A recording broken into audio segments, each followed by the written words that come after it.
اعوذ باللہ من الشیطان الرجیم بسم اللہ الرحمن الرحیم الحمد للہ رب العالمین والصلاة والسلام علی اشرف الانبیاء والمرسلین وخاتم النبیین سیدنا و مولانا ابی القاسم محمد اللہم صل علی محمد وآل محمد وعلى أهل بيته الطيبين الطاهرين المعصومين المظلومين ولعنة الله على أعدائهم أجمعين. أما بعد فقد قال الله تبارك وتعالى في محكم كتابه المجيد وفرقانه الحميد. بسم الله الرحمن الرحيم. إنا نحن نحيي الموتى ونكتب ما قدموا وآثارهم وكل شيء أحصيناه في إمام مبين. درود پڑھ دیجئے محمد وآل محمد پر. اللہم صل علی محمد وآل محمد وعجل فرجہم. مومن کرام، سب سے پہلے میں آپ کی خدمت میں اور آپ تمام کی جانب سے حضرت حجت ابن الحسن صلوات اللہ علیہ کی خدمت میں ان کے جد امجد کی شب ضربت کی تعزیت پیش کرتے ہیں اور دعا کرتے ہیں کہ ہمارا شمار پروردگار محبان مولا متقیان میں فرمائے اور دشمنان اہل بیت کو نیست و نابود فرمائے. آج چونکہ شب ضربت ہے، اس لیے ہم مناسب سمجھتے ہیں کہ مولا متقیان ہی کی سیرت اور ان کی تاریخ اور ان کے فضائل کے اوپر روشنی ڈالنے کی کوشش کریں. ظاہر سی بات ہے کہ نبی اکرم حضرت محمد مصطفیٰ صلی اللہ علیہ وسلم نے شاہ فرمایا تھا کہ لو ان الغیاض اقلام والبحر مداد والجن حساب والانس کتاب ما احصوا فضائل علی ابن ابی طالب علیہ السلام. فرماتے ہیں کہ اگر دنیا جہاں کے جنگل کے سارے درخت قلم بن جائیں اور سارا سمندر سیاہی بن جائے، لکھنے والے انسان ہو جائیں، حساب و کتاب رکھنے والے جنات ہو جائیں، یہ سب مل کر بھی فضائل علی کو لکھنے کی کوشش کریں تو یہ ختم ہو جائیں گے، فضائل علی ابن ابی طالب علیہ السلام ختم نہ ہوں گے.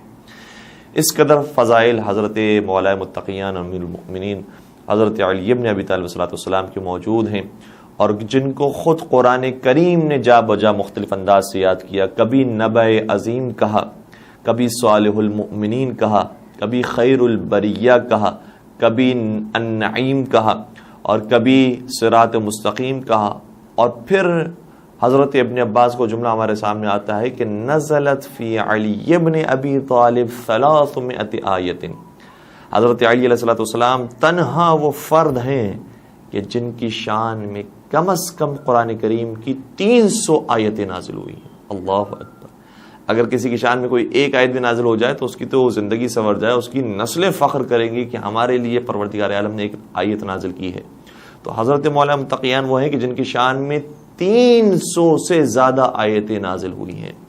اور کسی نے کیا خوب کہا کہ علی کی ذات کو سمجھے خدا یا مصطفیٰ سمجھے، علی کی ذات کو سمجھے خدا یا مصطفیٰ سمجھے، مگر ہے بات حیرت کی کہ بندے کیا سے کیا سمجھے. آئے ہائے، اس لفظ کے اندر کیا سے کیا ہمیں پوری انہوں نے بات سمیٹ دی کہ علی کی ذات کو سمجھے خدا یا مصطفیٰ سمجھے، مگر ہے بات حیرت کی کہ بندے کیا سے کیا سمجھے. ہزاروں آیتیں نازل ہوئی ہیں شان حیدر میں، ہزاروں آیتیں نازل ہوئی ہیں شان حیدر میں، نہ سمجھے اس پر بھی کوئی تو پھر اس کو خدا سمجھے. درود پڑھ دیجئے محمد و آل محمد پر. اللہم صل علی محمد و آل محمد وعجل فرجہم. تو ہم اس کا ذکر کر رہے ہیں کہ جس کے فضائل کا احصاء نہیں ہے. اور پھر علامہ قزوینی کہ جنہوں نے باقاعدہ اس فیلڈ میں کام کیا ہے، ان کا بڑا لطیف اور بڑا خوبصورت جملہ ہے. اپنے شاگردوں کے درمیان رہ کر وہ بیان کرتے ہیں کہ اگر آپ تمام فضائل علی کی بات کریں تو اس کو لکھنا تو بعید ہے ہی، ناممکن ہے ہی، لیکن ساتھ ساتھ میں کہتا ہوں کہ اگر فضائل علی میں سے کسی ایک فضیلت کو بھی ہم کما حق لکھنے کی کوشش کریں تو اس ایک فضیلت کو بھی لکھنے سے بشریت قاصر ہے. اسی لیے تو حضرت میر انیس آل اللہ مقاموں نے کیا خوبصورت شعر کہا تھا کہ کوئی بھی خطا آل سے موسوم نہیں ہے. میرے ساتھ، کوئی بھی خطا آل سے موسوم نہیں، کتنے ہی فضائل ہیں جو مرقوم نہیں، کتنے ہی فضائل ہیں جو مرقوم نہیں. یا رب تیرے حیدر کے فضائل کی حدیں، یا رب تیرے حیدر کے فضائل کی حدیں خود تیرے فرشتوں کو بھی معلوم نہیں. اور حقیقت یہی ہے کہ فرشتوں کی بھی ایک منزل ہے، اور اس منزل سے آگے پھر حضرت علی مرتضی حضرت محمد مصطفیٰ صلی اللہ علیہ وآلہ وسلم دکھائی دیتے ہیں۔ ارے جس کے بچوں کے دربان ملائکہ ہوں، خود اس باپ کی کیا حالت ہوگی؟ اور فطرس جیسے ملائکہ اپنی بخشش کروانے کے لیے حسین کے جھولے کا سہارا لیں تو حسین کے باپ کی حالت اور ان کی کیفیت اور منزلت کیا ہوگی؟ تو حضرت مولانا متقیان کے فضائل کی اگر ایک گوشے کو ہم قرآن کریم میں تلاش کرنے کی کوشش کریں تو قرآن مجید ان کی کثرت کے ساتھ قصیدے پڑھ رہا ہے۔ دوسری طرف سے اگر احادیث رسول اکرم صلی اللہ علیہ وسلم کی نگاہ کریں تو وہاں پر کثرت سے احادیث موجود ہیں۔ جناب ابن عباس کے سامنے ایک شخص آیا اور کہنے لگا کہ اے ابن عباس، مجھے علی مرتضیٰ کے 3000 فضائل معلوم ہیں کہ جو میں نے پیغمبر اکرم سے سنے ہیں۔ 3000 فضائل۔ ابن عباس نے کہا کہ تو جس ہستی کی بات کر رہا ہے اس کے صرف 3000 فضائل تجھے معلوم ہیں؟ میں یہ کہتا ہوں کہ کم از کم اس کے 30,000 فضائل مجھے معلوم ہیں۔ 30,000 فضائل۔ اور ہمارے اور آپ کے چھڑے سرکار حضرت امام جعفر صادق علیہ السلام اس آیت کے بارے میں کہ جو آج کی رات جس کی تلاوت کرنی چاہیے اور ہر رات شب قدر میں اس کی تلاوت کرنی چاہیے، بسم اللہ الرحمن الرحیم، انا انزلناہ فی لیلۃ القدر وما ادراک ما لیلۃ القدر لیلۃ القدر خیر من الف شہر۔ ہم نے اس کو شب قدر میں نازل کیا اور تم کیا جانو کہ شب قدر کیا ہے؟ یہ ایک رات 1000 مہینوں کے برابر نہیں، اس سے افضل ہے۔ اور 1000 مہینوں کو اگر کیلکولیٹ کیا جائے تو 80 سال کی زندگی بنتی ہے۔ ایک انسان کی زندگی سے زیادہ افضل وہ ایک رات ہے۔ وہ رات کون سی ہے؟ روایات کے اندر بہرحال جو باطن قرآن ہے اس کے بارے میں بات کی گئی تو بتایا گیا کہ وہ رات خود حضرت فاطمہ زہرا سلام اللہ علیہا ہے۔ اور اسی طرح سے باطن قرآن کی اگر اوپر گفتگو کریں تو چھٹے سرکار کا جملہ یہ ہے کہ انا انزلناہ، ہم نے نازل کیا اس کو۔ تو عام مفسرین نے تو اس سے مراد لیا ہے کہ ہم نے نازل کیا قرآن کو، لیکن قرآن کا لفظ نہیں ہے سورہ قدر کے اندر، نہ کتاب کا لفظ ہے، ضمیر موجود ہے کہ ہم نے اس کو نازل کیا۔ اس سے مراد کون ہے کہ کس کو نازل کیا ہے؟ کہ جس کے بعد یہ رات 1000 مہینوں سے افضل ہو گئی۔ کہ اس رات ولایت امیر المومنین حضرت علی ابن ابی طالب صلی اللہ علیہ وسلم کو قرآن کے ساتھ نازل کیا گیا۔ تو ولایت امیر المومنین اس رات نازل ہوئی، جس کے بعد اور قرآن کریم بھی بہرحال روایات کے مطابق قرآن کریم بھی نازل ہوا، جس کے بعد یہ رات تمام مہینوں سے اور 1000 مہینوں سے افضل قرار پائی ہے۔ اور پھر جوڑ ہے قرآن کا علی کے ساتھ، جو قرآن کہے اس پر علی عمل کریں، اور جیسا علی عمل کریں ویسے قرآن نازل ہو۔ میرے مولا متقیان نے نماز پہلے انجام دی ہے، اور اس نماز میں سائل کو انگوٹھی پہلے دی ہے، قرآن کی آیتیں بعد میں نازل ہو رہی ہیں۔ انما ولیکم اللہ ورسولہ والذین آمنوا الذین یقیمون الصلاۃ ویؤتون الزکاۃ وہم راکعون۔ صرف اور صرف تمہارا ولی، سرپرست، حاکم اللہ ہے اور اس کا رسول ہے، اور وہ صاحبان ایمان ہے جو نماز کو قائم بھی کرتے ہیں اور حالت رکوع میں زکوٰۃ بھی ادا کرتے ہیں۔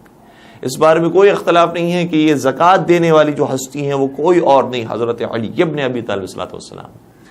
اور اس آیت نے یہ بتا دیا کہ جس مرحلے پر، جس مقام پر تم نے اللہ کی ولایت کو رکھا ہوا ہے، اسی مقام پر حضرت علی کی ولایت ہے۔ اور ظاہر سی بات ہے کہ پروردگار نے یہ ولایت رسول اللہ کو اور حضرت علی مرتضی علیہ السلام کو نصیب کی۔ تو حضرت علی کی ولایت کے بارے میں بعض افرادی جو شکوک و شبہات قائم کرنے کی کوشش کرتے ہیں کہ نہیں، یہاں پر تو محبت مراد ہے، یہاں تو دوستی مراد ہے، یہاں تو پیار اور شفقت مراد ہے، تو ان سے درخواست یہ ہے کہ کیا پروردگار یہ بتانا چاہ رہا ہے کہ صرف اور صرف اللہ ولی ہے؟ یعنی اللہ وہ ہے کہ جو محبت کرنے والا ہے۔ محبت کرنے والے تو دنیا جہاں میں بہت سے لوگ ہیں، صرف اور صرف رسول اللہ محبت کرنے والے ہیں، یا ان سے صرف اور صرف محبت کی جانی چاہیے؟ کیا قرآن سے محبت نہیں ہے؟ کیا دوسروں سے، کعبے سے محبت نہیں ہے؟ مقامات مقدسہ سے محبت نہیں ہے؟ یہاں محبت کا مفہوم ٹھیک بیٹھتا ہی نہیں ہے۔ حقیقت میں یہاں حکومت کی بات کی جا رہی ہے، اور حکومت چلانے کے لیے کسی انسان کی ضرورت ہوتی ہے۔ حکومت چلانے کے لیے کسی بشر کی ضرورت ہے کہ جو ان جیسی زندگی بھی رکھتا ہو اور پھر ان سے فوقیت رکھنے کی وجہ سے ان کی ہدایت بھی کر سکتا ہوں۔ تو پروردگار عالم نے فرمایا کہ یہ جو حکومت کا اختیار ہے ہمارے ہاتھوں میں، ہم بناتے ہیں حاکم، اور ہم نے رسول اکرم کو بنایا ہے اور ان کے بعد مولا متقیان کو بنایا ہے۔ تو حکومت کی بات کی جا رہی ہے کہ پروردگار عالم نے فرمایا کہ حاکم خدا ہے اور اس کا رسول ہے، اور وہ صاحبان ایمان ہے کہ جو نماز قائم کرتے ہیں اور حالت رکوع میں زکوٰۃ ادا کرتے ہیں۔ اسی طرح سے میرے مولا نے پہلے روزے رکھے ہیں، پھر افطار دیا ہے سائلوں کو، تو پھر آیت نازل ہو رہی ہے وَيُطْعِمُونَ الطَّعَامَ عَلَىٰ حُبِّهِ مِسْكِينًا وَيَتِيمًا وَأَسِيرًا إِنَّمَا نُطْعِمُكُمْ لِوَجْهِ اللَّهِ لَا نُرِيدُ مِنكُمْ جَزَاءً وَلَا شَكُورًا۔ کچھ لوگ ایسے بھی ہیں جو اپنا کھانا اللہ کی محبت میں یتیم، مسکین اور اسیر کو دیتے ہیں، اور ان کا صرف اور صرف مقصد یہ ہوتا ہے، اور کہتے ہیں کہ ہم نے جو یہ کھلایا ہے یہ اللہ کی محبت میں کھلایا ہے، پروردگار کا لطف و کرم ہمارے شامل حال ہے تو ہم نے یہ عبادت انجام دی ہے۔ کیا کہنے ان کی عبادت ہوگی۔ تو ہر مرحلے میں ہم دیکھتے ہیں کہ پہلے قرآن کریم کی یا تو آیتیں نازل ہوتی ہیں تو اس کے مطابق ان کا کردار ہے، یا ان کا عمل پہلے ہوتا ہے تو اس کے مطابق قرآن کی آیتیں نازل ہوتی ہیں۔ یہ جوڑ صرف قرآن اور اہل بیت میں ہمیں نظر آتا ہے اور کسی مقام پر نظر نہیں آتا۔ اسی وجہ سے نبی اکرم حضرت محمد مصطفیٰ صلی اللہ علیہ وآلہ وسلم جب تعارف پیش کرتے ہیں اور بتاتے ہیں کہ دیکھو میں چھوڑ کر جا رہا ہوں اپنے درمیان ایسی چیزیں چھوڑ کر جا رہا ہوں جو تمہاری ہدایت کا بندوبست کرتے رہیں گی، میں چلا جاؤں گا لیکن تم گمراہ نہ ہو جانا، تم منحرف نہ ہو جانا، تمہیں ہم راہ راست بتا کر جا رہے ہیں، اسی راستے پر تمہیں رہنا ہے۔ وہ کون سے راہ راست ہیں، وہ کون سے ہادی ہیں کہ جن کو معین کر کے جا رہے ہیں؟ یہ روایت بھی تمام کتب مسلمانان عالم کے اندر موجود ہے، اس میں کوئی اختلاف نہیں ہے، البتہ لفظوں کے کہیں کہیں پر اختلاف ہے، لیکن معنی کے اندر کوئی زیادہ فرق نہیں ہے۔ فرمایا کہ انی تارک فیکم الثقلین کتاب اللہ وعطرتی اہل بیتی ما ان تمسکتم بہما لن تضلوا بعدی ابدا۔ فرمایا کہ میں تمہارے درمیان دو چیزیں چھوڑ کر جا رہا ہوں۔ آئے ہائے، یہ لفظ بھی اتنا خوبصورت ہے، انی تارکن، میں چھوڑ کر جا رہا ہوں۔ گویا نبی اکرم نے یہ اشارہ دے دیا کہ میں جن کو چھوڑ کر جا رہا ہوں ان کو اپنی مرضی سے بنا کر نہیں جا رہا، بنانے کا حق پروردگار کے پاس ہے۔ انی جاعل فی الارض خلیفہ، انی جاعلک للناس اماما۔ پروردگار وہ ہے جو لوگوں میں خلیفہ بناتا ہے، پروردگار وہ ہے جو لوگوں کے لیے امام بناتا ہے۔ میں پروردگار کے بنائے ہوئے ہوں کو تمہارے درمیان چھوڑ کر جا رہا ہوں۔ انی تارکم فیکم الثقلین کتاب اللہ وعطرتی اہل بیتی ما ان تمسکتم بہما، جب تک تم ان دونوں سے متمسک رہو گے لن تضلوا بعدی ابدا، تم کبھی بھی گمراہ نہیں ہوگے۔ تو ہمیں دونوں کے دامن کو مضبوطی سے پکڑ لینا، اور ان دونوں میں کوئی اختلاف نہیں ہے۔ جو حضرت علی کا کردار ہے وہی قرآن مجید کا احکام ہے، بلکہ میں یہ کہوں کہ قرآن کریم کو اگر کسی شخص میں ڈالا جائے تو وہ علی مرتضیٰ بنتے ہیں، اور اگر حضرت علی مرتضیٰ کی سیرت کو تحریری شکل دی جائے تو وہ قرآن کریم بنتا ہے۔ ایسے قرآن اور اہل بیت ایک دوسرے کے ساتھ ساتھ ہیں۔ تو بہت زیادہ فضائل ہے میرے مولا متقیان کے، اور کس حصے کو بیان کریں کس حصے کو چھوڑیں، یہ خود ہمارے لیے ایک بڑا چیلنج ہوتا ہے کہ ان 3 دنوں میں کس طرح سے مولا متقیان کے فضائل کو ہم کور کرنے کی کوشش کریں۔ مولا متقیان کا جیسا علم ہے ویسے دنیا میں کسی کا علم نہیں، بلکہ اگر علماء کی فہرست تیار کی جائے اور بڑے بڑے علماء کے نام لکھے جائیں تو ہر ایک نے علم حاصل کیا ہے تو یا علی مرتضیٰ سے کیا ہے یا اولاد علی مرتضیٰ سے کیا ہے۔ سب سے بڑا نام کس کا ہے؟ اگر آپ کہتے ہیں کہ امام اعظم ابو حنیفہ کا نام سب سے بڑا ہے تو انہوں نے خود تعلیم کہاں سے حاصل کی؟ انہوں نے تعلیم حاصل کی ہے 5ویں امام محمد باقر علیہ السلام سے، اور کسی حد تک 6ٹھے امام سے بھی۔ اور خود اگر ہم یہاں تک پہنچ گئے تو پتہ چل گیا کہ امام ابو حنیفہ کو جو علم ملا ہے تو وہ اولاد علی کے ذریعے ملا۔ اسی طرح سے امام مالک ہو، امام شافعی ہو، امام احمد بن حنبل ہو، باقی جتنے بھی افراد۔ اور اسی طرح سے آپ آگے چلے جائیے، جناب ابن عباس کا علم کہاں سے آیا ہے؟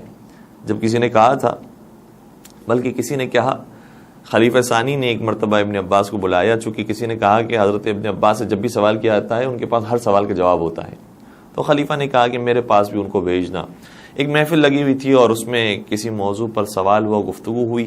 جب بات جناب ابن عباس پر آئی تو انہوں نے ایسی گفتگو کی کہ خود خلیفہ اعتراف کرنے لگے کہ جیسی گفتگو ابن عباس نے کی ہے اس مجمع میں کسی نے نہیں کی، ایسا حق ادا کیا۔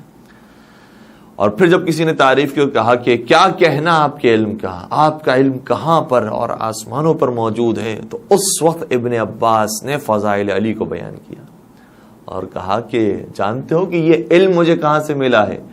فرمانے لگے ما علمی وعلم اصحاب محمد فی علم علی الا کقطرۃ فی سبعۃ ابحر۔ میرا علم کیا، تمام صحابہ کرام کا علم اگر ایک طرف رکھا جائے اور علی کا علم ایک طرف رکھا جائے تو ایسے ہی ہوگا کہ جیسے ایک قطرہ ہو ایک سمندر کے مقابلے میں۔ یہ علم علی مرتضیٰ علیہ الصلوۃ والسلام ہے۔ بلکہ ایک اور روایت آپ کی خدمت میں ہدیہ کروں کہ حضرت موسیٰ کلیم اللہ جن کا ذکر قرآن کریم میں آیا اور اس پارے کے اندر کی جو 15ویں پارے کا آخری حصہ ہے اور 16ویں پارے کا ابتدائی حصہ ہے جس میں حضرت خضر اور حضرت موسیٰ علیہ السلام کی ملاقات بیان کی جا رہی ہے، اس حوالے سے ایک روایت جو حسن بصری بیان کرتے ہیں کہ جو شیعہ نہیں تھے لیکن بہرحال کہیں نہ کہیں کسی نہ کسی طریقے سے انہوں نے عقیدت کا اظہار کیا ہے، وہ کہتے ہیں کہ حسن بصری کہتے ہیں کہ روایت یہ بتاتی ہے ہمیں کہ اس واقعے میں ایک چڑیا اپنی چونچ پر ایک قطرہ لے کر آئی اور حضرت موسیٰ علیہ السلام کے دست مبارک پر رکھا۔ حضرت موسیٰ نے جب اس چڑیا کی حالت دیکھی اور اس طرح سے قطرے کو اپنے ہاتھوں میں دیکھا تو خضر سے سوال کیا، اے خضر میرے ہاتھوں میں یہ کیوں رکھا گیا ہے قطرہ؟ اس وقت حضرت خضر علیہ السلام نے اس راز کو کھولا، فرمانے لگے کہ علم سائر الاولین والآخرین فی علم علی الا کقطرۃ فی سبعۃ ابحر۔ اولین سے لے کر آخرین تک تمام کا علم علی مرتضیٰ کے علم کے مقابلے میں ایسا ہی ہے کہ جیسے ایک قطرہ 7 سمندر کے مقابلے میں۔ اللہ اکبر، اس قدر حضرت علی مرتضیٰ کا علم وسیع اور عریض تھا۔ اور پھر نبی اکرم حضرت محمد مصطفیٰ صلی اللہ علیہ وآلہ وسلم کی وہ تعبیر ہمارے سامنے آتی ہے کہ فرماتے ہیں کہ انا مدینۃ العلم وعلی بابھا۔ یہاں پر روایت ختم نہیں ہوتی ہے بلکہ خود کتب اہل سنت کے اندر حاکم نیشاپوری نے المستدرک میں 2 مقامات پر اس روایت کو لکھا ہے، اور حاکم نیشاپوری نے جو المستدرک لکھی ہے اس کا مقصد کیا تھا؟ اس کا مقصد یہ تھا کہ وہ روایات جو امام بخاری اور امام مسلم کے اصول کے مطابق ہیں کہ یہ صحیح روایتیں ہوتی ہیں، لیکن اس کے باوجود انہوں نے اپنی کتابوں میں ذکر نہیں کیا ہے اور انہیں ذکر کرنا چاہیے تھا، ان روایات کو انہوں نے اپنی کتاب میں ذکر کیا ہے جس کا نام ہے المستدرک علی الصحیحین، 2 صحیح کتابوں کے اوپر استدراک، کہ وہ کہ جو شرائط پر پوری اترتی ہیں لیکن شامل نہیں کی گئی ہیں اس کو انہوں نے اپنی کتاب میں جمع کی، اور اس میں یہ روایت 2 مقامات پر لکھی ہے۔ کہتے ہیں نبی اکرم نے شاہ فرمایا انا مدینۃ العلم وعلی بابھا، میں علم کا شہر ہوں، علی اس کا دروازہ ہے۔ پھر آگے شاہ فرمایا فمن اراد المدینۃ فلیأت الباب، میں علم کا شہر ہوں، علی اس کے دروازے ہیں، اسی شہر کے دروازے علی ہیں، اب جو شہر میں داخل ہونا چاہے وہ دروازے سے ہو کر آئے۔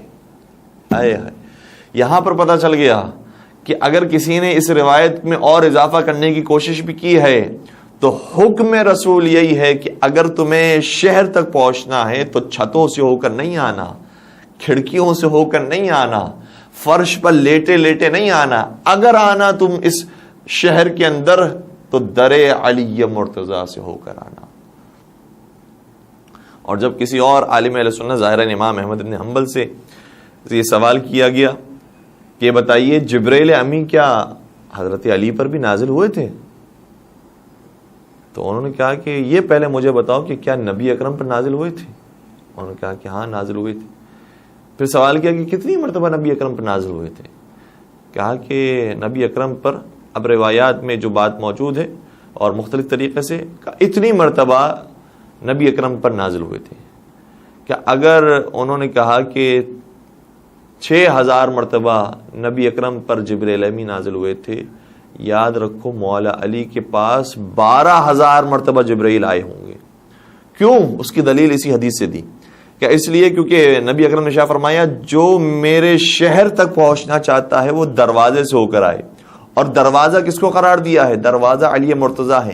اب جو نبی تک پہنچنا چاہتا ہے وہ علی سے ہو کر آئے. لہٰذا اتنی ہی مرتبہ حضرت علی نے جبرائیل امی کی زیارت کی ہے. اور ساتھ ساتھ جب جبرائیل امی جایا کرتے ہوں گے تو اسی دروازے سے جایا کرتے ہوں گے. اس لیے نبی اکرم نے اگر 6,000 مرتبہ زیارت کی ہے تو حضرت علی مرتضیٰ نے 12,000 مرتبہ زیارت کی ہے. درود پڑھ دیجئے محمد و آل محمد پر. اللہم صلی علی محمد و آل محمد وعجل فرجہم. اور پھر میرے مولا کے علم کے بارے میں خود انہوں نے فرمایا سلونی قبل ان تفقدونی، مجھ سے سوال کرو قبل اس کے کہ تم مجھے کھو دو.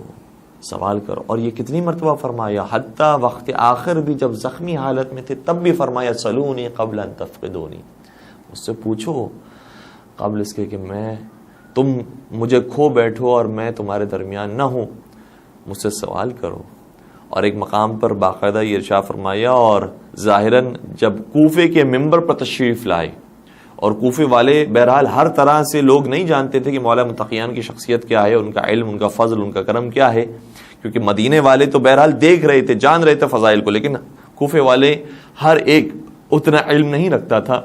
تو میرے مولا نے ممبر پر آ کے آتے یہ فرمانے لگے واللہ لو ثنیت لی الوسادہ ثم اجلست علیہا لحکمت بین اہل التورات بتوراتہم وبین اہل الانجیل بانجیلہم وبین اہل الفرقان بفرقانہم حتی ینادی کل کتاب بان علیا حکم فی بحکم اللہ. فرمایا خدا کی قسم اگر میرے لیے مسند کو بچھا دیا جائے اور مجھے اس پر بٹھا دیا جائے اور اہل تورات میرے سامنے لائے جائیں تو میں انہیں کی کتاب تورات سے ان کے لیے فیصلہ سناؤں گا. اور اگر انجیل والے میرے سامنے آ جائیں تو میں انجیل والوں کو انجیل ہی سے ان کے سامنے فیصلہ سناؤں گا. اور اگر اہل فرقان اور اہل قرآن میرے سامنے آ جائیں تو میں اس کا جواب قرآن کریم سے ہی انہیں دوں گا. اور ایسا جواب دوں گا حتی ینادی کل کتاب، یہاں تک کہ یہ خود کتابیں پکار اٹھیں گی کہ جو علی نے ہمارے بارے میں حکم دیا ہے وہی حکم خداوندی ہے. اللہ اکبر، کتنا بڑا دعویٰ. اور یہ دعویٰ کن دلائل کے ساتھ لوگوں کے سامنے آیا یہ ہمارے سامنے واضح ہے. اور قرآن کریم کی وہ آیت جو ہم نے سرنامہ کلام میں بھی آج پڑھنے کا شرف حاصل کیا، ارشاد ہوتا ہے کہ انا نحن نحیی الموتى ونکتب ما قدموا وآثارهم وكل شیء احصیناہ فی امام مبین. پروردگار عالم نے سورہ یاسین میں شاہ فرمایا کہ ہم ہیں جو مردوں کو زندہ کرتے ہیں. ہائے ہائے ہائے، اس کے اوپر بھی بڑی تفاسیر ہے لیکن میں آگے منزل تک پہنچنا چاہتا ہوں. وَنَكْتُبُ مَا قَدَّمُوا وَآثَارُهُمْ، اور ہم ان چیزوں کو بھی لکھتے ہیں جو وہ انجام دے چکے ہیں اور ان کو بھی لکھتے ہیں جنہیں انجام دیا تھا ابھی اس کے آثار باقی ہیں، ان کو بھی ہم لکھ رہے ہیں، ان کے آثار باقی ہیں. کسی نے کوئی مسجد تعمیر کی تھی، عمل بہت پہلے کیا تھا، مر گیا، اس کے آثار لیکن ابھی تک باقی ہیں. اب بھی نمازی آتے ہیں ان مسجدوں میں نماز پڑھتے ہیں تو ہم اس ثواب کو بھی اس کے نام اعمال میں لکھ رہے ہیں. اگر کسی نے کوئی اور کار خیر شروع کیا یا حتیٰ اپنی نیک اولاد وہ معاشرے میں چھوڑ کر گیا ہے، وہ چلا گیا، اس نے نیک اولاد کی تربیت کی تھی، عمل اب اس کا ختم ہو گیا، لیکن جو نیک اولاد صحیح راستے پر ہے اس کا ثواب باپ کے نام اعمال میں، ماں کے نام اعمال میں اب تک لکھا جا رہا ہے. اسی طرح سے آپ استاد کی بات لے لیجئے، ہاسپٹل بنانے کی بات لے لیجئے، سکولز بنانے کی بات لے لیجئے، کوئی بھی کار خیر، حتیٰ کوئی درخت لگاتا ہے، کوئی بیج بوتا ہے جس کے بعد ایک پودا نکلتا ہے، وہ درخت بن جاتا ہے جس سے لوگ فائدہ اٹھاتے ہیں، چاہے اس کے سائے سے لوگ فائدہ اٹھاتے ہیں، تب بھی اس کا ثواب اس کے نام اعمال میں لکھا جاتا ہے. اسی طرح سے کوئی کنواں کھود دے. اور آج کل کے جدید دور کے اندر بہت ساری چیزیں تبدیل ہو گئی ہیں. کوئی اگر دینی یا فلاحی کوئی چینل بناتا ہے، کوئی پیج قائم کرتا ہے اور وہ چلا گیا ہے اور اس کے بعد ایک ٹیم ہے جو اس کو آگے بڑھا رہی ہے اور کام جاری ہے اور لوگ اس سے فائدہ اٹھا رہے ہیں، اس کا ثواب بھی اس کے نام اعمال میں لکھا جائے گا. تو قرآن یہ کہتا ہے کہ انا نحن نحیی الموتى ونکتب ما قدموا وآثارهم وکل شیء احصیناہ فی امام مبین. ہم نے دنیا کی ہر چیز کو محصور کر دیا ہے امام مبین میں. ہم نے دنیا کی ہر چیز کو، ہر علم کو محصور کر دیا ہے امام مبین میں۔ اچھا، آیت کا ظاہری معنی بھی ہوتا ہے، آیت کے باطنی معنی بھی ہوتے ہیں، اور باطن کے بھی کئی باطنی معنی ہوتے ہیں، اور یہ روایات کے اندر ہم تک پہنچا ہے کہ ایک ایک آیت کے 70 معنی بھی ممکن ہے۔ تو ایک معنی جو اس کے بیان ہوئے ہیں وہ اس طرح سے روایت کے اندر کہ دو حضرات میرے نبی کی خدمت میں حاضر ہوئے، اور آپ سمجھ گئے ہوں گے انشاءاللہ کہ وہ کون سے دو بزرگ ہوں گے کہ جو نبی کی خدمت میں حاضر ہوئے، اور کہا یا رسول اللہ وہ جو آیت ہے اِنَّا نَحْنُ نُحْيِي الْمَوْتَى وَنَكْتُبُ مَا قَدَّمُوا وَآثَارَهُمْ وَكُلَّ شَيْءٍ أَحْصَيْنَاهُ فِي إِمَامٍ مُبِينٍ، ہم نے ہر چیز کو محصور کر دیا ہے امام مبین میں۔ امام مبین سے مراد تورات ہے نا، تورات میں پروردگار نے سارا علم رکھ دیا ہے۔ نبی اکرم نے ارشاد فرمایا نہیں۔ انہوں نے عرض کیا کہ پھر اسے مراد انجیل ہوگی۔ نبی اکرم نے فرمایا لا، نہیں، اس سے مراد انجیل بھی نہیں۔ انہوں نے کہا پھر اس سے مراد تو قرآن کریم ہو۔ قرآن کریم میں پروردگار نے سارا علم محصور کر دیا۔ اس موقع پر نبی اکرم نے فرمایا لا، اس سے مراد قرآن کریم بھی نہیں ہے، کیونکہ انہیں کسی اور مطلب تو پہنچانا تھا۔ اور جیسے ہی نبی نے فرمایا نہیں، کیا دیکھا کہ مسجد کے دروازے سے علی داخل ہو رہے، اور جیسے ہی میرے نبی کی نگاہ علی کے چہرے پر پڑی، فرمایا ہوا ھذا انہ الامام الذی احصى اللہ تبارک وتعالی فیہ علم کل شیء، ارے یہی تو وہ امام ہے جس میں پروردگار نے کائنات کا سارا علم محصور کر دیا ہے۔ سبحان اللہ۔ اب جو تم سیکھنا چاہتے ہو علی کے در پر آ کر سیکھو، علم دین چاہتے ہو علی کے در پر آؤ، علم دنیا چاہتے ہو علی کے در پر آؤ، علم ریاضیات چاہتے ہو علی کے در پر آؤ، علم فلسفہ چاہتے ہو علی کے در پر آؤ، علم منطق جاننا چاہتے ہو علی کے در پر آؤ، علم عرفان جاننا چاہتے ہو علی کے در پر آؤ، علم تفسیر جاننا چاہتے ہو علی کے در پر آؤ، علم حدیث جاننا چاہتے ہو علی کے در پر آؤ، علم تاریخ جاننا چاہتے ہو علی کے در پر آؤ، علم رجال جاننا چاہتے ہو علی کے در پر آؤ، علم ہندسہ جاننا چاہتے ہو علی کے در پر آؤ، علم نجوم جاننا چاہتے ہو علی کے در پر آؤ۔ بلکہ اس سے بڑھ کر میں کہوں کہ علم تو علم، آداب نماز سیکھنا چاہتے ہو تو علی کے در پر آؤ، آداب زکوٰۃ سیکھنا چاہتے ہو تو علی کے در پر آؤ، آداب جہاد سیکھنا چاہتے ہو تو علی کے در پر آؤ۔ بلکہ مجھے کہنا چاہیے کہ تمام مسائل سے چھٹکارا چاہتے ہو تو علی کے در پر آؤ، اور ہلاکت سے بچنا چاہتے ہو تو علی کے در پر آؤ۔ درود پڑھ دیجئے محمد و آل محمد، اللہم صلی علی محمد وآل محمد وعجل فرجہم۔ اور کسی شاعر نے کیا خوب کہا تھا کہ جو مانگنا ہے اسی در سے مانگ اے اکبر، جو مانگنا ہے اسی در سے مانگ اے اکبر، یہی وہ در ہے کہ ذلت نہیں سوال کے بعد۔ کیا کہنے، یہی وہ در ہے کہ ذلت نہیں سوال کے بعد۔ تو بہت ساری روایات میں تو موجود ہے کہ کس طریقے سے میرے مولا نے دینی مسائل کو حل کیا، آیات کی تفسیر بیان کی، احکامات شریعت کو بیان کیا، کتنے چیزیں جو حلال تھی اور حرام ہو رہی تھی اس کی اصلاح کی، اور کتنی حرام چیزیں تھیں جو حلال ہو رہی تھی اس کی اصلاح کی، اور آپ کے پیش نظر ہیں وہ ساری چیزیں، چاہے وہ متع کا موضوع ہو، چاہے وہ تراویح کا موضوع ہو، چاہے وہ اذان میں کسی لفظ کے اور کسی جملے کے داخل کرنے کا یا کسی لفظ کے نکالنے کا موضوع ہو، ہر موقع پر میرے مولا نے آواز بلند کی ہے اور اصلاح کرتے رہے۔ لیکن ہاں کچھ باتیں ایسی ہیں کہ جس کا تعلق دنیاوی امور سے ہے، انہی باتوں میں سے اور کچھ مسائل لے کر جب لوگ آئے ہیں اور اپنے دنیاوی مسائل کو حل کرنے کی کوشش کی، ان کے جوابات بھی میرے مولا نے دیے، اور وہ جوابات بھی خلفاء کے پاس نہیں مل سکے۔ کئی سارے واقعات چند ایک کو میں جلدی آپ کی بیان کروں گا تاکہ اندازہ ہو سکے کہ مولا متقیان کا علم صرف دینی علم نہیں ہے۔ یہی تو فرق ہے ہمارے امام میں اور دوسروں کے امام میں۔ اگر ان کے امام ہے بھی، چاہے وہ امام بخاری ہو، امام مسلم ہو، امام نسائی ہو، امام ابو حنیفہ ہو، امام مالک ہو، امام شافعی ہو، امام حنبل ہو، کوئی بھی امام ہو، اگر وہ امام ہے بھی تو ان کا دعویٰ یہ ہے کہ ہم دینی مسائل کو جانتے ہیں، ہم قرآن و حدیث کو جانتے ہیں، ہم شریعت کی کچھ باتوں کو جانتے ہیں، اور وہ بھی مکمل نہیں جانتے۔ کوئی تو یہ نہیں کہہ سکتا کہ مکمل دین کو جانتا ہوں، لیکن ہمارے امام وہ ہیں جو مکمل دین کو بھی جانتے ہیں، مکمل دنیا کو بھی جانتے ہیں۔ بلکہ میرے مولا نے نہج البلاغہ میں یہی تو فرمایا کہ میں زمین کے راستوں سے زیادہ آسمان کے راستوں سے واقف ہوں، اس سے آسمان کے بارے میں بھی پوچھنا چاہتے ہو تو پوچھو۔ اور لوگوں نے بہرحال بہت عجیب و غریب سوالات بھی کیے کہ مولا بتا دیجئے میرے سر پر بال کتنے ہیں، اور پھر مولا نے وہ واقعات بھی تفصیل سے ہیں جو بیان کیے کہا کہ وہ میں اگر تجھے جواب بھی دے دوں تو ویریفائی کیسے کرے گا اور معلوم کیسے کرے گا کہ جو میں نے کہا ہے وہ ٹھیک کہا ہے؟ کم از کم سوال ایسا تو کر جس کے بعد تجھے پتا چلے کہ جو میرا جواب ہے وہی ٹھیک جواب ہے۔ تو پھر میرا مولا نے بیان فرمایا تھا کہ یاد رکھ، تیرے گھر میں جو بچہ ہے وہ میرے بیٹے کا ایک دن قاتل بنے گا۔ بعض کو اس طرح سے بھی جواب دیا، اور پھر پتہ چلا کہ حسین بن نمیر، جس کو بعض لوگ حسین بن نمیر کر کے پڑھتے ہیں، لیکن وہ حقیقت میں سواد سے لکھا گیا ہے اور ہے کے اوپر، ہے جیمی کے اوپر پیش موجود ہے، حسین بن نمیر، نمیر کے وزن پر لفظ حسین، لیکن وہ حسین سواد سے ہے۔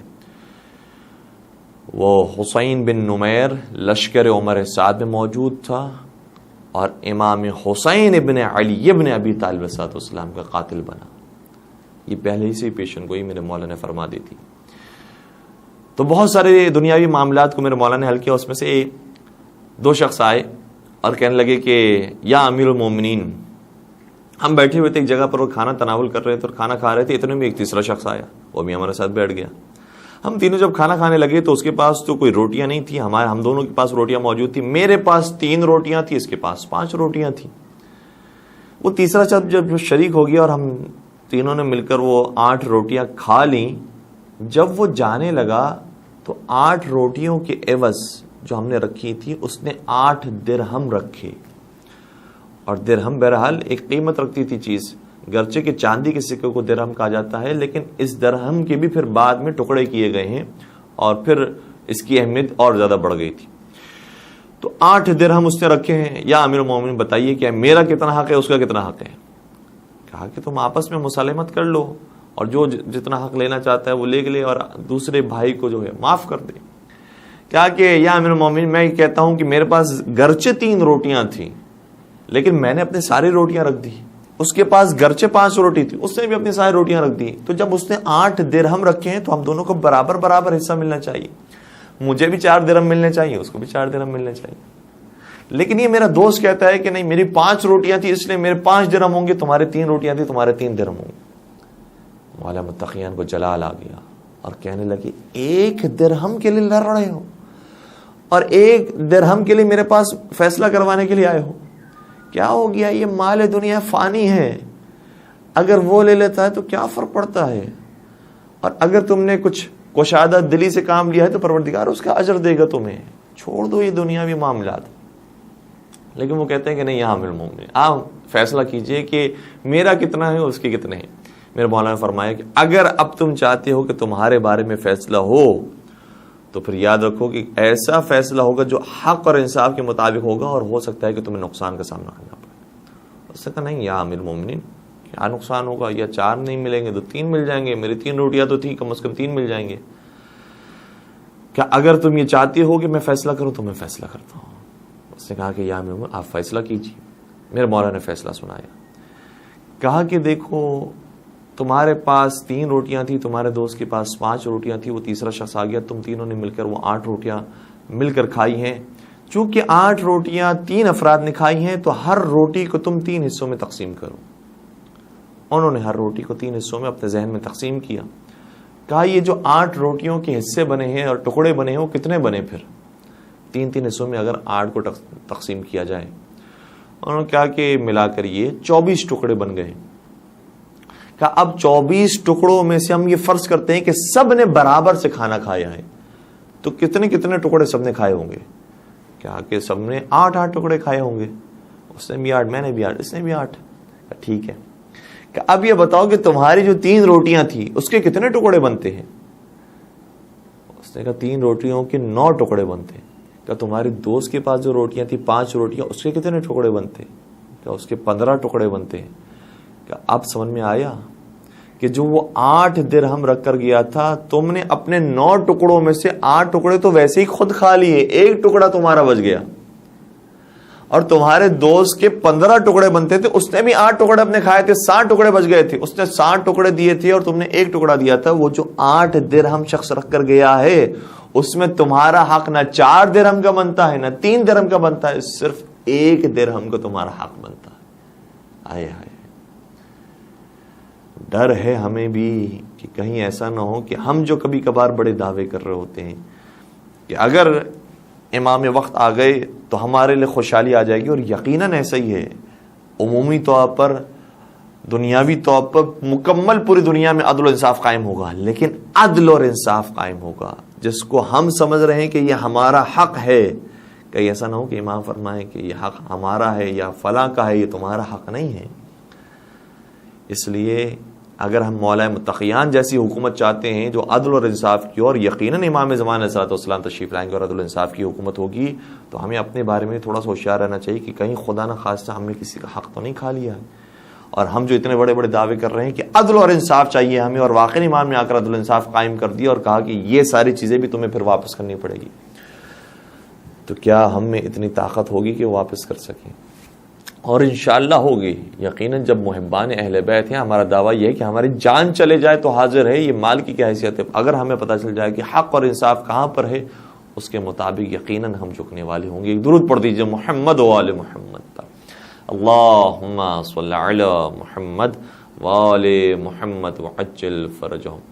اور اسی طرح سے وہ واقعہ بھی مشہور ہے، اور واقعاً وہ عجوبہ ہے واقعہ۔ آج بھی بڑے بڑے پروفیسرز کے سامنے بھی یہ مسئلہ رکھ دیا جائے تو وہ حل نہیں کر سکیں گے۔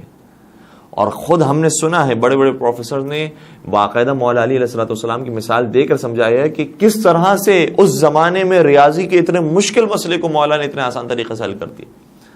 عقلیں حیران رہ جاتی ہیں کہ جب وہ 3 افراد آئے جنہوں نے کہا کہ ظاہر نہیں کہ ان کا مالک تھا، اس نے ہمارے حصے مقرر کیے ہیں اور 17 اونٹ ہمیں دیے تھے، اور کہا تھا کہ تمہارا 1/2 حصہ ہے، اور تمہارا 1/3 حصہ ہے، اور تمہارا 1/9 حصہ ہے، یعنی نصف، 1/3 اور 1/9۔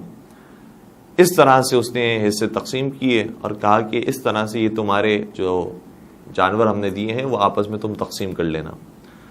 اب یہ جو 17 اونٹ تھے، ظاہر سی بات ہے کہ اگر اس کو ہم آدھا کرنا چاہیں، آدھے حصوں میں تقسیم کرنا چاہیں، تو 17 کا کوئی آدھا بنتا نہیں ہے، مگر یہ کہ کسی جانور کو قربان کرنا پڑ جائے۔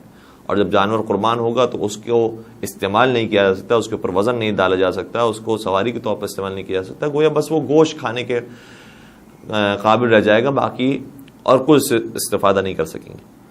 تو وہ تینوں افراد یہ چاہتے تھے کہ کسی طریقے سے ہم جو مالک نے کہا تھا اس کے مطابق اپنے مال کو حاصل بھی کر لیں، تقسیم بھی کر لیں، اور ساتھ ساتھ ہمارا ہر ایک کا جانور بھی زندہ رہے اور مکمل طور پر ہمیں حاصل ہو جائے۔ بہرحال یہ کسی طریقے سے تقسیم نہیں ہو رہا تھا، کیونکہ اگر 17 اونٹ ہوں اور اس کو آدھے حصے میں تقسیم کرنا ہو تو آدھا نہیں ہو سکتا۔ 16 کا آدھا ہو سکتا ہے، 18 کا آدھا ہو سکتا ہے، لیکن 17 کا آدھا نہیں ہو سکتا۔ 1/3 اگر اس کو حصوں میں تقسیم کرنا ہو جو دوسرے شخص کا مال تھا تو وہ بھی نہیں ہو سکتا۔ 18 ہو سکتا ہے لیکن 17 نہیں ہو سکتا۔ اسی طرح سے 1/9 حصہ جو ہے تیسرے شخص کا تھا تو وہ بھی 18 سے ہو سکتا ہے لیکن 17 سے نہیں ہو سکتا۔ کہا کہ اب 17 اونٹ ہم کیسے آپس میں تقسیم کریں اور کیسے ہم اپنا مکمل جانور لے لیں۔ امام کے سامنے جب یہ مسئلہ وہ لے کر آئے، امام نے فرمایا پریشان نہ ہو، بیت المال سے میں ایک تمہیں اونٹ دیتا ہوں۔ یہ بڑے خوش ہو گئے کہ 17 کے بجائے ہمیں 18 اونٹ مل گئے، اور 18 اونٹ میں سے اب ہمیں اپنا مال مل جائے گا، اور ایک اونٹ ہمیں گویا اضافی مل رہا ہے جو ہم تینوں میں تقسیم ہو جائے گا۔ یہ وقتی خوشی تو ان کو حاصل ہو گئی، لیکن جب امام نے اپنا اونٹ اس کے اندر شامل کیا اور 18 اونٹ جب وہ ہو گئے، امام نے فرمایا جو پہلے کو کہا تھا کہ اس کا 1/2 حصہ ہے، 1/2 حصہ ہے اس کا، تو 18 کو اگر 1/2 میں تقسیم کریں تو کتنے اونٹ بنیں گے؟ کہا کہ 9 اونٹ۔ کہا یہ تم لے کر جاؤ، تمہارے 9 اونٹ ہو گئے۔ بڑا خوشی لے کر چلا گیا۔ امام نے دوسرے شخص کو بلایا کہ تمہارا حصہ کتنا تھا؟ 1/3 حصہ تھا۔ 1/3 18 میں سے اگر کیا جائے تو کتنا بنتا ہے؟ 6 اونٹ بنتے ہیں۔ کہا تم بھی 6 اونٹ لے کے چلے جاؤ۔ وہ 9 اونٹ لے کے چلا گیا، یہ 6 اونٹ لے کے چلا گیا۔ اب آخری شخص رہ گیا، اس نے کوئی کہا ہوگا کہ سارے اونٹ پھر اب میرے ہیں۔ امام نے فرمایا ہوگا صبر کرو، اور 1/9 حصہ اس کا بنتا تھا، 18 میں سے 1/9 کیا تو کتنے اونٹ بنے؟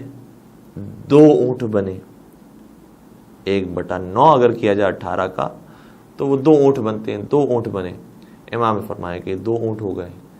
اب آپ نے سن لیا، لیکن جو انہوں نے دیکھا تھا اس کے بعد وہ سمجھ بھی گئے کہ کیا معاملہ ہوا ہے، لیکن ہم دوبارہ سے سمجھانے کے لیے آپ کی خدمت میں کیلکولیشن عرض کریں کہ پہلے والے کو اس 18 میں سے 9 اونٹ مل گئے، دوسرے والے کو اس 18 میں سے 6 اونٹ مل گئے، اور تیسرے والے کو اس 18 میں سے 2 اونٹ ملے.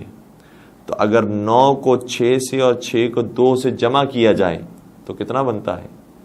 9 کو 6 سے جمع کریں تو 15، اور 15 کو 2 سے جمع کریں تو 17 بنتا ہے. کہا وہ 17 اونٹ جو اس نے تمہیں دیے تھے اور آپس میں تمہیں تقسیم کرنے میں پریشانی ہو رہی تھی، یہ میں نے تقسیم کر دیا، اور جو ایک اونٹ میں نے بیت المال سے شامل کیا تھا وہ مجھے واپس کر دو. درود پڑھ دیجئے محمد و آل محمد پر. اللہم صلی علی محمد و آل محمد وعجل فرجہم. اس طرح سے دنیاوی معاملات کو بھی میرے مولا نے حل فرمایا ہے، اور بے شمار اس کی مثالیں موجود ہیں. اور ہم تھوڑا سا چونکہ موضوع اب تبدیل کریں کہ نہ صرف ریاضی کے معاملات میں بلکہ اور دنیاوی ٹاپکس پر بھی بہترین حل اور بہترین جوابات پیش کیے ہیں. اور یہ چونکہ واقعات ہمارے نوجوانوں کے پاس بہت کم پہنچتے ہیں، اس لیے ہم بیان کرنے کی کوشش کرتے ہیں تاکہ پتہ چلے کہ واقعی مولا متقیان کی شخصیت وہ ہے کہ جس سے محبت کی جائے، ان کے اوپر واقعی انسان کا دل چاہتا ہے کہ دل سجدہ ریز ہو جائے اور ان کے سامنے جھک کر ان کی کتاب کا مطالعہ کیا جائے، نہج البلاغہ کو پڑھا جائے، ان کے واقعات کو پڑھا جائے تو انسان کا دل شاد ہو جائے. تو ایک نوجوان اپنے باپ کی شکایت اس طرح سے لے کر کہ میرے باپ کو قتل کر دیا گیا ہے، لے کر امام کی خدمت میں حاضر ہوا اور کہا کہ یا امیر المومنین، کچھ لوگ میرے باپ کے ساتھ سفر پر تھے، اور جب وہ سفر سے واپس آئے تو میرا باپ ان کے ساتھ واپس نہیں آیا. انہوں نے کہا کہ اس کی طبیعت خراب ہو گئی تھی اور وہ مر گیا ہے، ہم نے اس کو وہیں پر دفن کر دیا.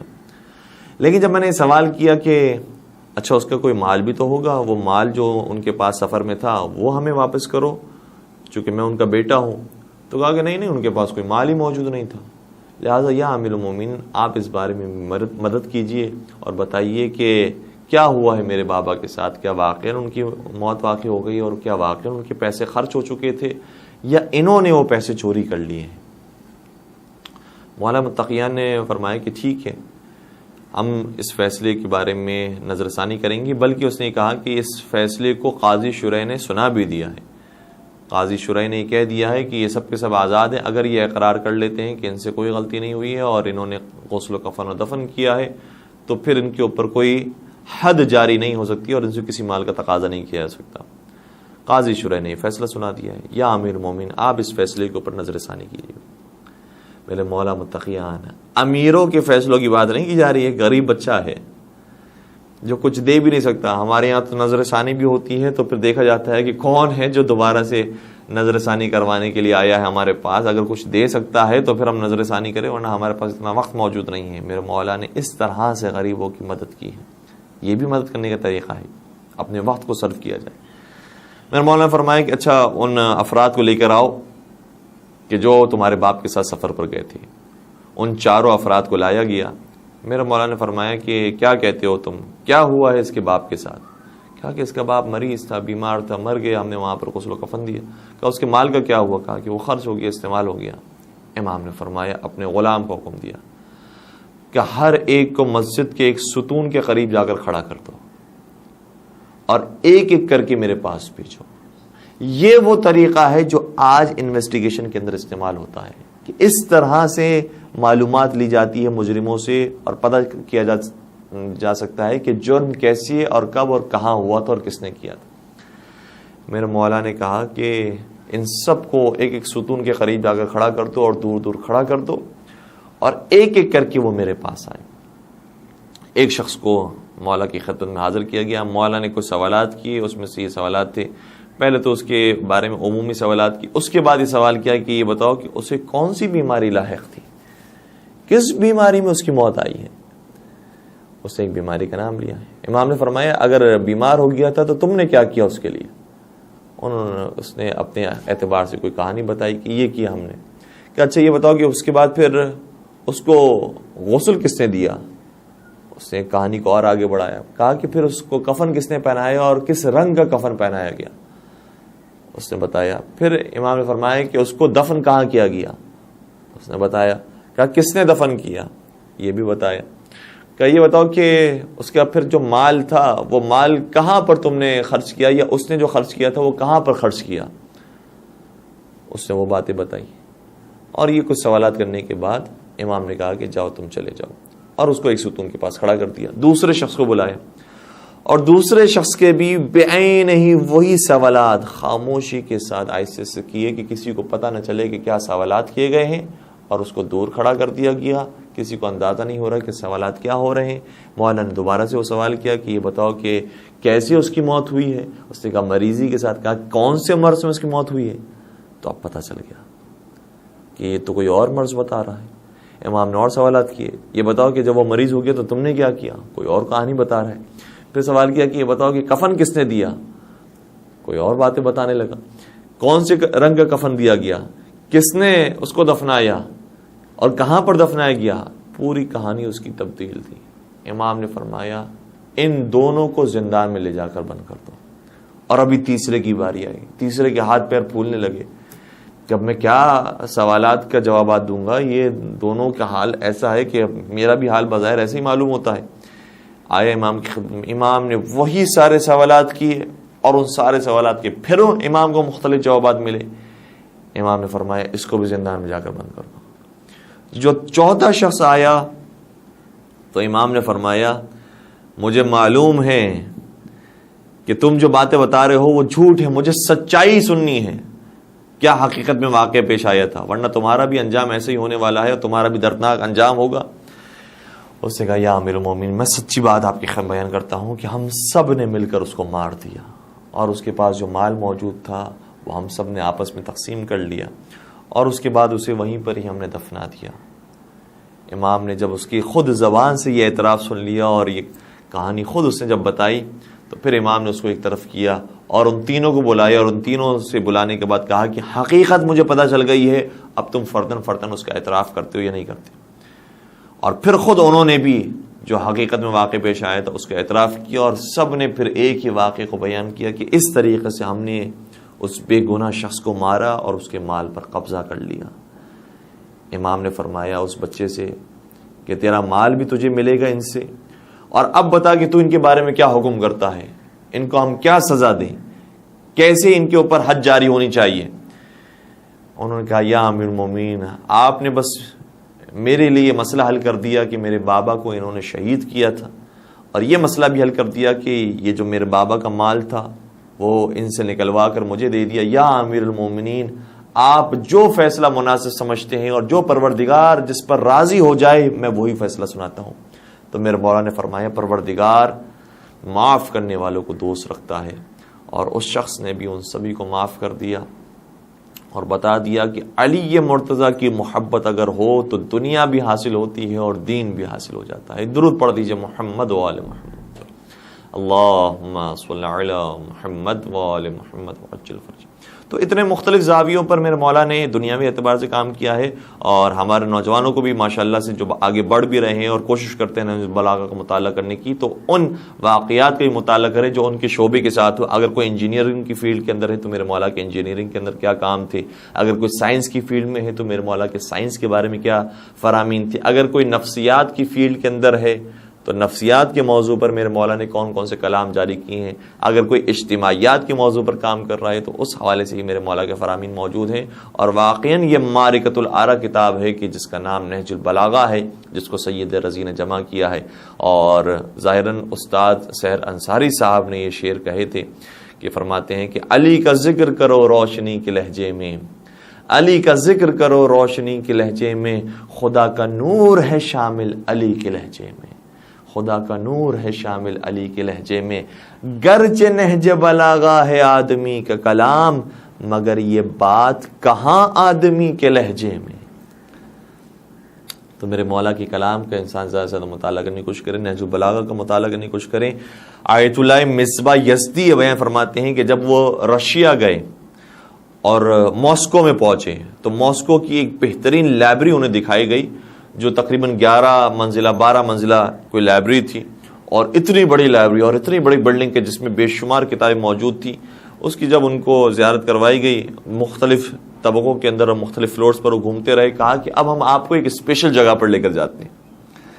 اور وہ ٹاپ آف دا فلور پر لے کر گئے. وہاں پر ایک کمرہ موجود تھا. کہا کہ ہم اس کمرے میں آپ کو لے کر جانا چاہتے ہیں, لیکن اس کے لیے آپ کو مخصوص لباس پہننا پڑیں گے. ان کو مخصوص لباس پہنوائے کہ جو اینٹی بیکٹیریل تھے یا اور چیزوں سے محفوظ رکھنے والے تھے, تاکہ اندر کی جو فضا ہے وہ خراب نہ ہو, جس کی وجہ سے جو ان کی قدیم کتاب ہے اس کے اوپر اثر نہ آئے. جب وہ اس کمرے میں انہیں لے کر گئے تو آیت اللہ مصباح یزدی کہتے ہیں کہ میرے ذہن میں تو یہی تھا کہ ظاہر سی بات ہے کسی رشیا کے پرانے نسخے کو دکھائیں گے کہ یہ نسخہ ہمارے پاس موجود ہے اور یہ اتنا قدیمی ہے, اس کو 1000 سال ہو گئے, اس کو 2000 سال ہو گئے, تو چلیں ان کو خوش کرنے کے لیے ہم بھی چلے جاتے ہیں اندر. لیکن جب وہ اندر پہنچے تو پھر پتہ چلا کہ ہم ان کو خوش نہیں کرنا چاہتے تھے, وہ ہمیں خوش کرنا چاہتے تھے. اور میرے سامنے جو کلام موجود تھا وہ کسی اور کا نہیں, میرے مولا اور آقا امیر المؤمنین حضرت علی ابن ابی طالب صلی والسلام کی کتاب نہج البلاغہ موجود تھی. اور اس کا خطی نسخہ انہوں نے اس اسپیشل روم کے اندر رکھا تھا. جانتے تھے کہ اس کے اندر کتنے خزانے پوشیدہ ہیں. تو آج یہ الحمدللہ ہمارے گھروں میں موجود ہے, اور میں بالخصوص نوجوانوں سے درخواست کروں گا کہ نہج البلاغہ کا واقعہ مطالعہ کریں, اسے تاریخ بھی سمجھ میں آئے گی, اور پھر مولا متقیان کے جو فرامین ہیں جو بہت گہرے فرامین ہیں, جو ہزاروں کے تجربے کے اوپر مشتمل ہوتے ہیں, واقعا اس کے لیے صدیاں گزر جاتی ہیں, اس کو ایک جملے میں سمیٹ دیا ہے. قلمات کسار کو بطور خاص پڑھیں, جو آخری حصہ ہے نہج البلاغہ کا. بس عزیزوں, مولا متقیان کا علم ایسا ہے کہ جس علم کی بھی اگر ہم تہ تک پہنچنا چاہیں تو اس کی تہ کا ہمیں اندازہ نہیں ہو سکتا. جناب ابو ذر غفاری ایک مقام سے گزر رہے تھے اور چونٹیوں کی فوج آ رہی تھی. حضرت ابو ذر غفاری نے جب ان چونٹیوں کی فوج کو دیکھا تو کہا کہ وہ پروردگار پاک و منزہ ہے کہ جو ان کی تعداد سے واقف ہے. میرے مولا نے فرمایا, اے ابو ذر, اس طرح سے پروردگار کی حمد و ثنا نہ کرو, بلکہ یہ کہو کہ اس پروردگار کی حمد و ثنا ہے کہ جو ان چونٹیوں کا خالق ہے, ان کو خلق کرنے والا ہے. اور پھر اس کے بعد جو جملہ ارشاد فرمایا وہ اس سے بڑا کمال کا جملہ تھا. فرمایا کہ ان چونٹیوں کی تعداد تو میں بھی جانتا ہوں, اور مجھے بھی معلوم ہے کہ ان چونٹیوں میں سے نر کتنے ہیں اور مادہ کتنے ہیں. اللہ اکبر. وہ مجھے واقعہ چھٹی سرکار کا کبھی کبھار یاد آ جاتا ہے. اس واقعے کو جو پڑھتے ہیں کہ ان کے زمانے کا بھی ایک ایسا سائنسدان اور دانشمند تھا کہ جس نے کوشش کی تھی کہ کچھ بیکٹیریاز کو ملا کر ایک چونٹیوں کو یا مختلف مخلوقات کو پیدا کرے اور کہے کہ میں اس کا خالق ہوں. جب اس نے دعویٰ کیا تھا اور اس کے دعویٰ کافی مقبول ہوا تھا, لوگ اس کے دھوکے میں آ گئے, تو امام کے بعد جب یہ خبر پہنچی تو امام نے جملہ ارشاد فرمایا, اگر وہ اس کا خالق ہے تو مجھے یہ بتا دے کہ ان مخلوقات میں سے جو چھوٹے چھوٹے حشرات ہیں ان میں سے مادہ کتنے ہیں اور نر کتنے ہیں. بس تو وہ اتنا بتا دے اگر وہ اس کا خالق ہے. تو یہ خالق کی شان ہوتی ہے کہ وہ مخلوقات میں سے, چاہے وہ اتنی چھوٹی اور نہ دکھنے والی مخلوقات ہوں, جانتے ہیں کہ مادہ کتنے ہیں اور نر کتنے ہیں. لیکن حضرت علی مرسا نے بتایا کہ خالق کا علم تو اس سے بھی زیادہ بلند ہے, اور اسی نے ہمیں یہ علم عطا کیا ہے, اور وہی خلق کرنے والا ہے. لیکن اس علم تک ہماری بھی رسائی ہے پروردگار کے لطف و کرم سے, کہ ہم یہ بھی جانتے ہیں کہ ان چوٹیوں میں سے تعداد کتنی ہے اور نر کتنے ہیں اور مادہ کتنے ہیں. بس قربان ہو جائیں اس علی پر جو بام مدینۃ العلم ہے, جو کل ایمان ہے, اور آج کی رات وہ اس دنیا سے رخصت ہوا. آج کی رات ان کے سر اقدس پر ضربت لگی, اور واقعاً یہ یتیموں کے لیے دوبارہ سے یتیمی کی رات ہے. انشاءاللہ کل کی گفتگو میں بیان کرنے کی کوشش کریں گے کہ مولا نے وہ جو علم ہے اس پر عمل کرنے والے لوگ کتنے ہیں, کتنے اس کے مطابق عمل کرتے ہیں.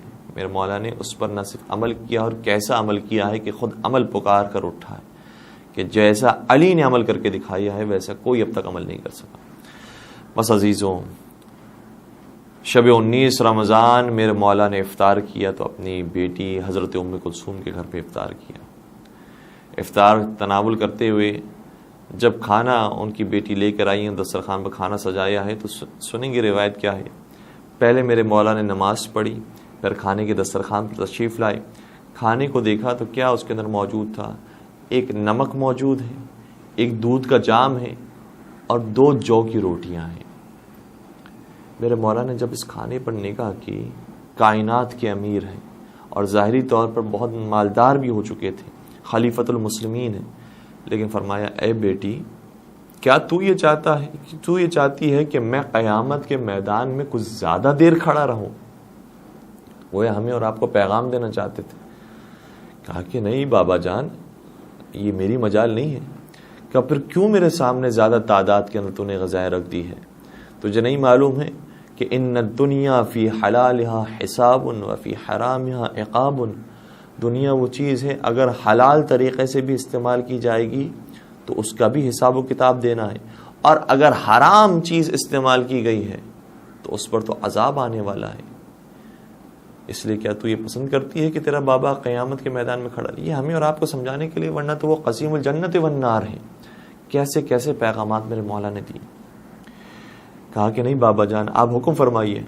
فرمایا پھر تیرے بابا نے زندگی میں کبھی 2 قسم کی غذائیں دسترخوان پر نہیں کھائی، اور یہ وہی سنت ہے کہ جو میرے بھائی اور میرے بابا یعنی سسر ہونے کے اعتبار سے رسول خدا کی سنت تھی. انہوں نے بھی کبھی ایک وقت میں 2 غذائیں تناول نہیں کی تھی. ایک ان میں سے غذا اٹھا لے. بیٹی کا دل تھا، باپ کے لیے زیادہ سے زیادہ خدمت رکھنا چاہتی تھی لیکن نہیں کر سکی، اور جب اٹھانے کی کوشش کی کہا کہ میں کیا اٹھا لوں؟ مولا نے فرمایا تو یہ شیر اور دودھ کا جام اٹھا لے. دودھ کا جام تو اٹھا لیا گیا، لیکن کسی کیا معلوم تھا کہ یہ دودھ کا جام پھر کہاں استعمال ہو. یہ اس وقت پتا چلا کہ جب ابن ملجم کی تلوار میرے مولا پر لگی ہے اور میرے مولا زخمی حالت میں تھی اور ابن ملجم کو لایا گیا تو وہ گھبرایا ہوا تھا، اس کی سانسیں اکھڑی ہوئی تھی. اور جب سوال کیا کہ کیا ماجرا ہے تیرے ساتھ، تو کہا کہ مجھے پیاس لگ رہی ہے. امام نے اس وقت فرمایا تھا وہ دودھ کا جام اس کے لیے پیش کیا جائے. اجرکم علی اللہ. دشمنوں کے لیے اتنے مہربان، اپنے دشمن کے لیے اتنے مہربان تھے لیکن خدا کے دشمن کے لیے نہیں. ذاتی دشمنوں کو پھر بھی معاف کر دیا لیکن خدا کے دشمنوں کو معاف نہیں فرمایا. اور جب اس نے بھی یہ جرم کیا تھا تو میرے مولا نے فرمایا تھا اے حسن اگر میں دنیا میں نہ رہوں تو اس کے بدن کو مسلح نہ کرنا. اس نے میرے سر پر ایک ضربت ماری ہے، اسے بھی ایک ہی ضربت مارنا. بس عزادارو افطار ختم ہوا. روایتی کہتی ہے اس کے بعد میرے مولا نے نماز انجام دی. نماز پڑھتے جاتے تھے اور آسمان کی طرف دیکھتے جاتے تھے. اور افطار بھی کیا تھا تو کیسے افطار کیا تھا؟ صرف 3 لقمے تناول کیے تھے اور اس کے بعد عبادت میں مشغول ہو گئے. ساری رات عبادت کرتے رہے، یہاں تک کہ جب فجر کے نزدیک وقت آیا تو میرے مولا نے اس گھر سے باہر قدم آگے بڑھایا اور جیسے مسجد کی طرف جا رہے تھے تو کیسی کیسی چیزیں تھیں کہ جن کو میرے مولا نے روکنے کی کوشش کی. کبھی دروازے کی کنڈی میرے مولا کے بدن پر آ جاتی ہے اور لباس پر اٹک کر روکنا چاہتی ہے. یا امیر المومنین، آپ صرف اپنے بچوں کو یتیم نہیں کرنے جا رہے، اس کائنات کو یتیم کر رہے. اور پھر میرے مولا نے اپنے لباس کو اس کنڈی سے نکالا اور آگے بڑھے تو کیا دیکھا؟ مرغابیاں آ گئی.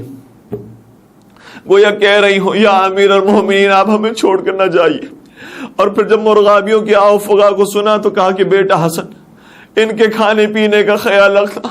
میں کہوں گا یا امیر المومنین آپ نے جانوروں کو بھی کھانے پینے کا خیال رکھا.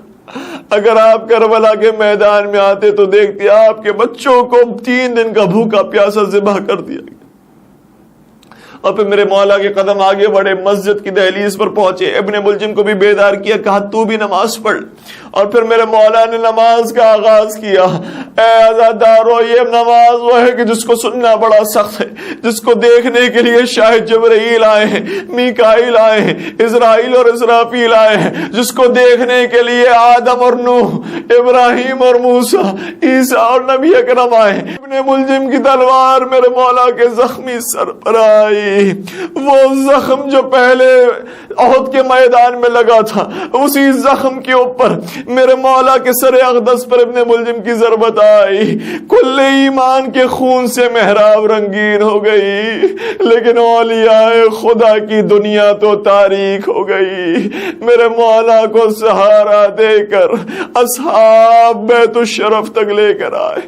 بیت الشرف تک جیسے ہی پہنچایا اب میرے مولا نے فرمایا اے اصحاب باوفا تمہارا شکریہ، یہاں سے علی خود اپنے پیروں پر چل کر جائے گا. کیونکہ بیٹیاں جب باپ کو زخمی حالت میں دیکھیں گی تو برداشت نہ کر سکیں گی۔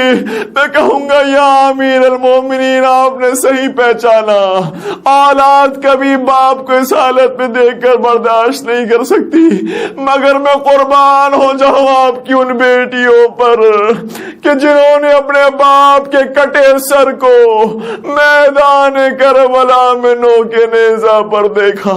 اس 4 سالہ سکینہ نے اپنے بابا کے اس زخمی سر کو کیسے برداشت کیا؟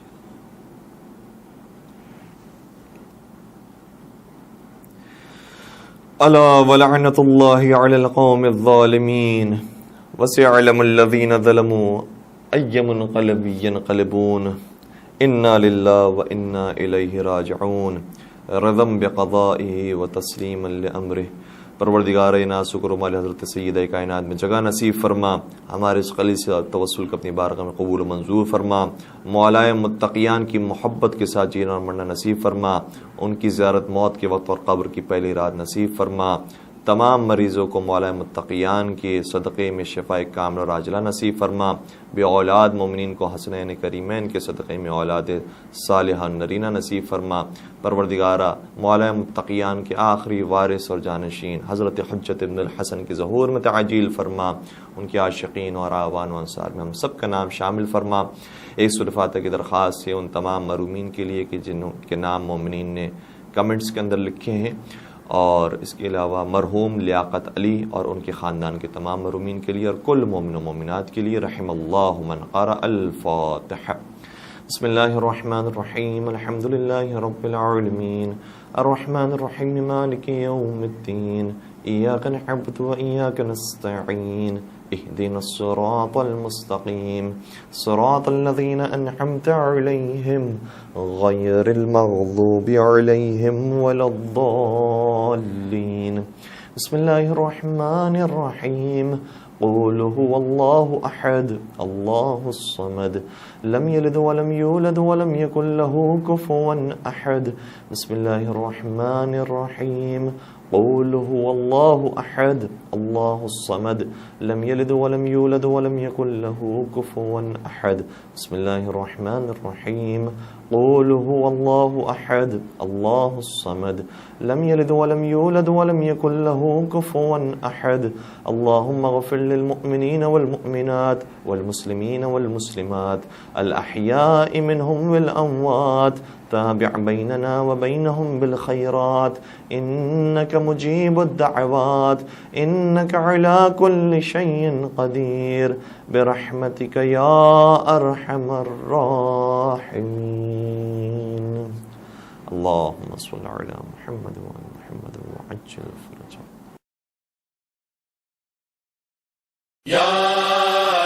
شب ضربت ماہ رمضان،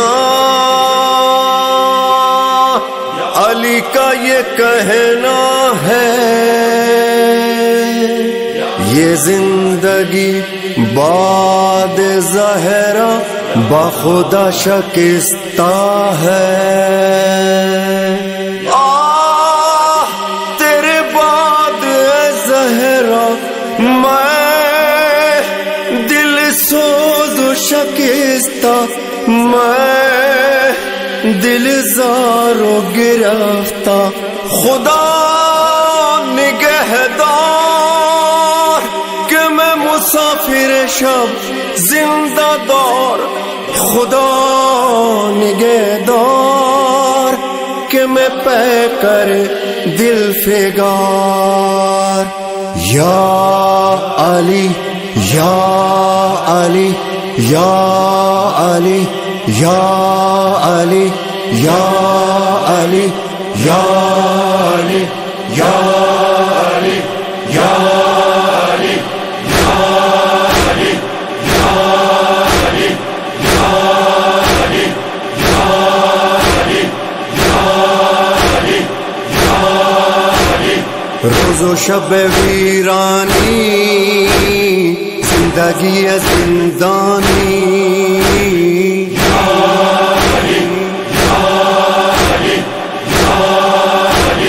روز و شب ویرانی زندگی زندانی، زندگی باد زہرا خدا نہیں کٹتی، خدا نگہدار کہ میں مسافر شب زندہ دار، خدا نگہدار کہ میں پہ کرے دل فگار، خدا نگہدار کہ میں مسافر شب زندہ دار، خدا نگہدار کہ میں پہ کرے دل فگار،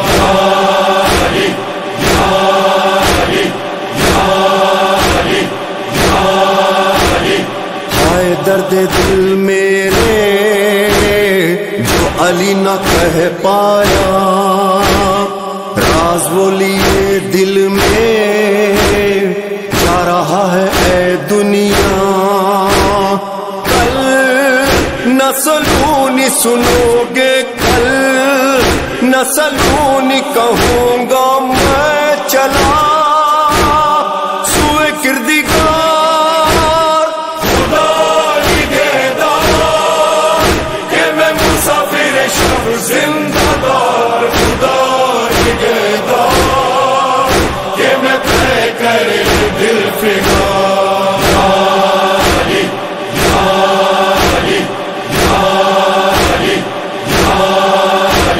وہ علی ہوں جنگوں میں جس نے موت کو گھیرا، فاطمہ کی فرقت میں ضبط کھو گیا میرا، تیرے بعد اے زہرا ویران ہے دنیا، میں چلا سوئے کردگار، خدا نگہدار کہ میں مسافر شب زندہ دار، خدا نگہدار کہ میں طے کرے دل فگار،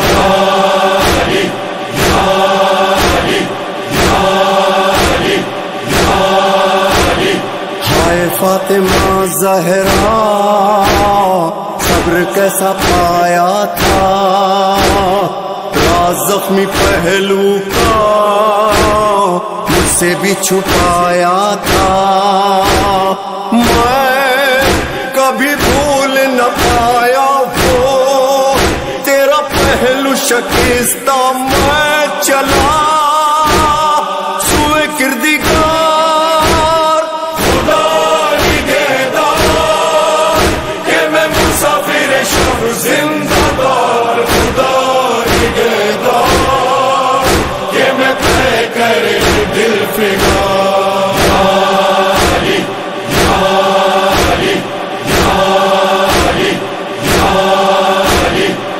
ستم نے اے زہرا کتنا مجھ کو رلوایا، میں علی تھا اور تیرا اپنا میں دلا پایا، ہائے تو دختر آقا اور دربار میں جانا، میں چلا سوئے کردگار، خدا نگہدار کہ میں مسافر شب زندہ دار، خدا نگہدار کہ میں طے کرے دل فگار،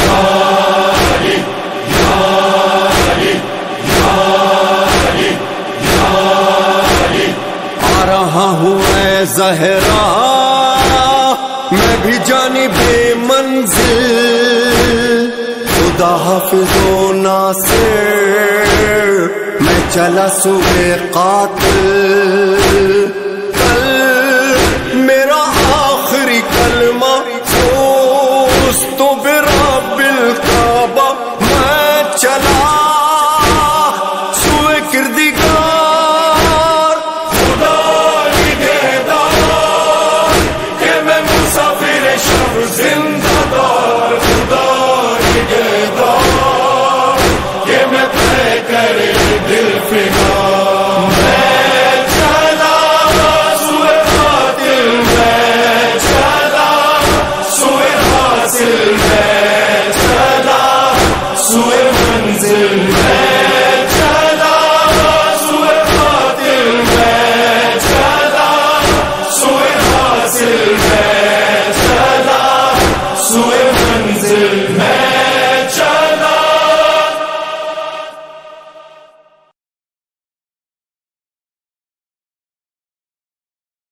آتی ہے گردوں سے یہ پیغام صدا،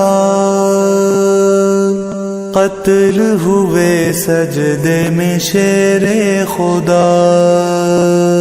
ہائے علی ہائے علی ہائے علی ہائے علی ہائے علی ہائے علی ہائے۔ گھر میں خدا کے یہ قیامت ہوئی، سجدہ حق میں ہوئے زخمی علی، سجدہ حق میں ہوئے زخمی علی۔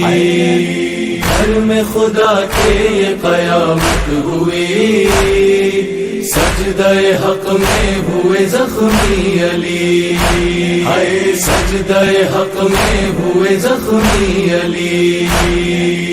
عاطف غیبی نے یہ آواز دی، عاطف غیبی نے یہ آواز دی، سجدہ حق میں ہوئے زخمی علی۔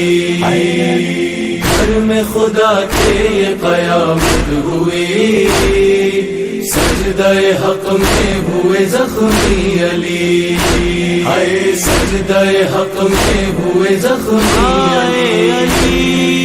ماہ مبارک میں غضب ہو گیا، زخمی شہنشاہ عرب ہو گیا، زخمی شہنشاہ عرب ہو گیا۔ مسجد کوفہ بھی لرزنے لگی، سجدہ حق میں ہوئے زخمی علی۔ گھر میں خدا کے یہ قیامت ہوئی، سجدہ حق میں ہوئے زخمی علی، سجدہ حق میں ہوئے زخمی علی۔ بہنے لگا سر سے علی کے لہو، غم کی فضا پھیل گئی چار سو، غم کی فضا پھیل گئی چار سو۔ پڑھتے تھے نوحہ نمازی سبھی، سجدہ حق میں ہوئے زخمی علی۔ گھر میں خدا کے یہ قیامت ہوئی، سجدہ حق میں ہوئے زخمی علی، سجدہ حق میں ہوئے زخمی علی۔ وار جو سجدے میں علی پر ہوا، مولا نے بس پشت و ربی کہا، مولا نے بس پشت و ربی کہا۔ خوب سعادت یہ عطا ہو گئی، سجدہ حق میں ہوئے زخمی علی۔ گھر میں خدا کے یہ قیامت ہوئی، سجدہ حق میں ہوئے زخمی علی، سجدہ حق میں ہوئے زخمی علی۔ گھر میں خدا کے ہی ولادت ہوئی، گھر میں خدا کے ہی شہادت ہوئی، گھر میں خدا کے ہی شہادت ہوئی۔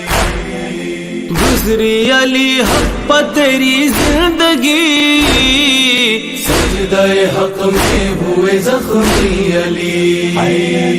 گھر میں خدا کے یہ قیامت ہوئی، سجدہ حق میں ہوئے زخمی علی، سجدہ حق میں ہوئے زخمی علی۔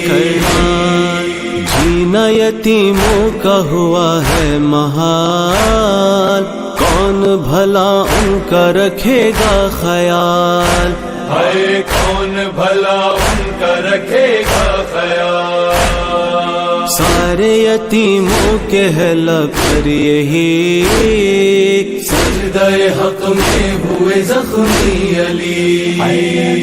گھر میں خدا کے یہ قیامت ہوئی، سجدہ حق میں ہوئے زخمی علی، سجدہ حق میں ہوئے زخمی علی۔ چھوٹے سے عباس بھی رونے لگے، نوح کیے زینب و کلثوم نے، وہ گلثوم نے. روتے ہیں سر پیٹ کے حسین بھی، سجدہ حق میں ہوئے زخمی علی. گھر میں خدا کے یہ قیامت ہوئی، سجدہ حق میں ہوئے زخمی علی. سجدہ حق میں ہوئے زخمی علی.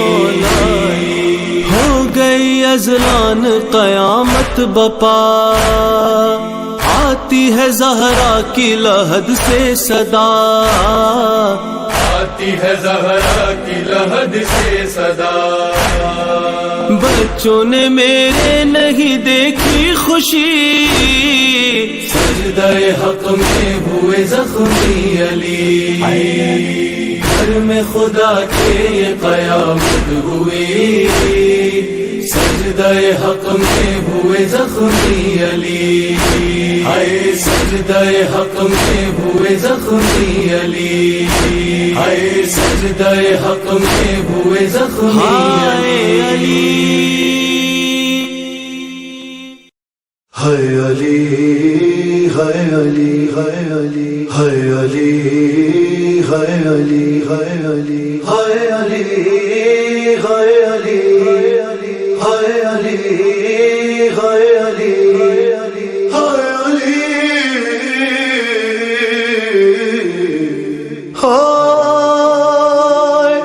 فجر 19ویں رمضان کی تڑپاتی ہے فاطمہ زہرا کی جس وقت صدا آتی ہے. آ دیکھ لے زینب تیرا زخمی بابا، گھر لوٹ کے آیا ہے. آ دیکھ لے زینب تیرا زخمی بابا، گھر لوٹ کے آیا ہے.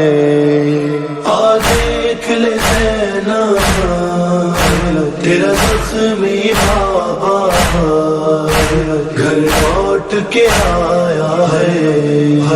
آ دیکھ لے زینب تیرا زخمی بابا، گھر لوٹ کے آیا ہے. کاندھوں پہ اٹھائے یوں بیٹے لائے، لگتا ہے جنازہ ہے. آ دیکھ لے زینب تیرا زخمی بابا، گھر لوٹ کے آیا ہے. آ دیکھ لے زینب تیرا زخمی بابا، گھر لوٹ کے آیا ہے. مشکل سے سفر یہ طے کیا، جاری ہے لہو کا دریا. مشکل سے سفر یہ طے کیا، جاری ہے لہو کا دریا. مسجد سے گھر تک ہر ایک قدم پر بیٹوں نے سنبھالا ہے. آ دیکھ لے زینب تیرا زخمی بابا، گھر لوٹ کے آیا ہے. آ دیکھ لے زینب تیرا زخمی بابا، گھر لوٹ کے آیا ہے. حالت ہی عجب ہے بابا کی، پہچاننا مشکل ہوگا. حالت ہی عجب ہے بابا کی، پہچاننا مشکل ہوگا. زہرا کی غریبی یاد آئے گی بی بی، تر خون میں چہرہ ہے. آ دیکھ لے زینب تیرا زخمی بابا، گھر لوٹ لوٹ کے آیا ہے. آ دیکھ لے زینب تیرا زخمی بابا گھر لوٹ کے آیا ہے. جراح سے حجرے کے باہر جب حال حسن نے پوچھا، جراح سے حجرے کے باہر جب حال حسن نے پوچھا، وہ رو کے پکارا مشکل ہوا جینا، یہ زخم ہی ایسا ہے. آ دیکھ لے زینب تیرا زخمی بابا گھر لوٹ کے آیا ہے. آ دیکھ لے زینب تیرا زخمی بابا گھر لوٹ کے آیا ہے.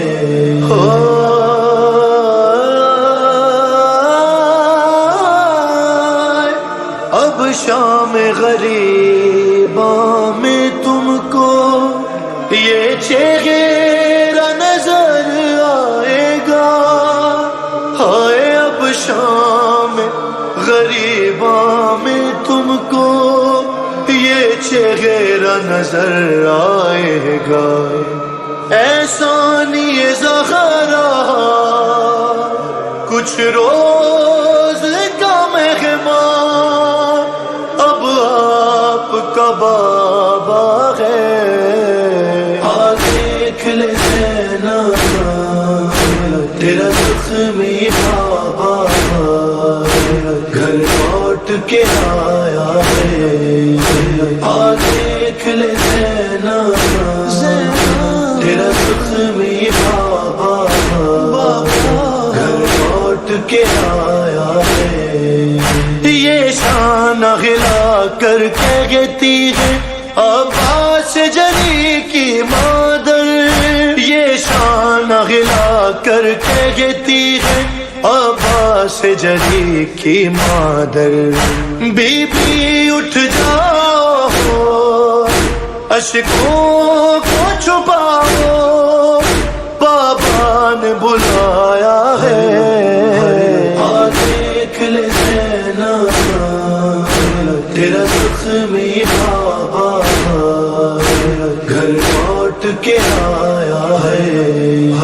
آ دیکھ لے زینب تیرا زخمی بابا گھر لوٹ کے آیا ہے.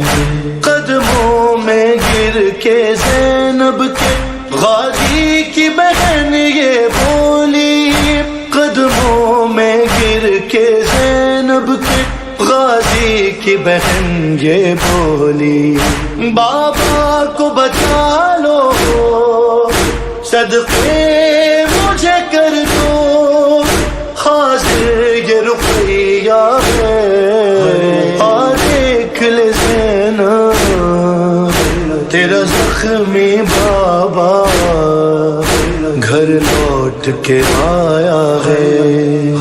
آ دیکھ لے زینب تیرا زخمی بابا گھر لوٹ کے آیا ہے.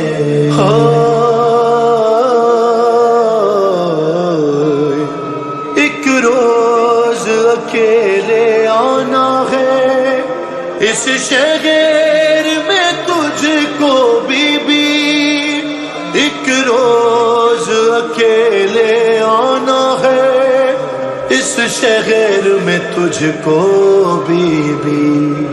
کیا ہوگا نہ جانے شہزادی ابھی سے بدلا ہوا کوفہ ہے. آ دیکھ لے زینب تیرا زخمی بابا گھر لوٹ کے آیا ہے.